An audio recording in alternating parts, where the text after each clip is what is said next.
Hey, mini bike friends, Dan Przowski from allaboutminibikes.com. And people are asking me about when I show the builds about jigs and things like that.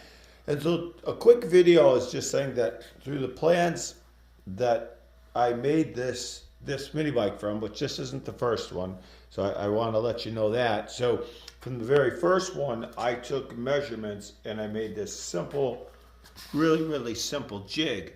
And what that did was to just hold the frame in place, make sure that the measurement in here, the width, the spacing was what it should be at. And then of course really important is where the motor mount goes also. Okay, that's like really important. So this one was very crude, and you can see I even have drawings there, and I cut out spots so that the motor mount plate, I could lay it right in there, and that was the front. So this was the first one from the red mini bike. That a lot of that stuff's not in here right now. I'm working at a shop and I don't have access to it. I mean, I just don't run over there. But what we did for this build here, which is the third one, we have a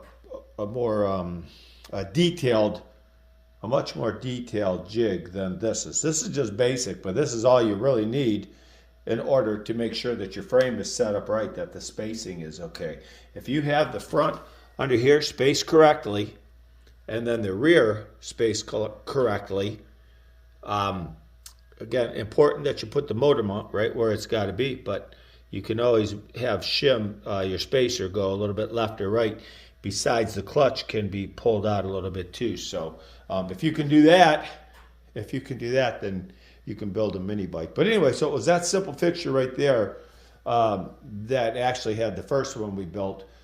And right now we're just fixing up the last jig that we made, just making it even better. What do I mean by better? Well, I mean that, sometimes the way with everything being mounted, the axles, axle holder and things like that, we just, same thing up here, made a jig so that we can just pop that on there and zap, tack weld and pull it off and then weld them up. Anyway, that's all part of it. Have any questions, just ask. Thanks for looking. Thanks for watching. If you're not a member, join. If you are, thank you for joining. Have a great day, everybody. Happy 2025. Get those mini bikes out. Fix them up.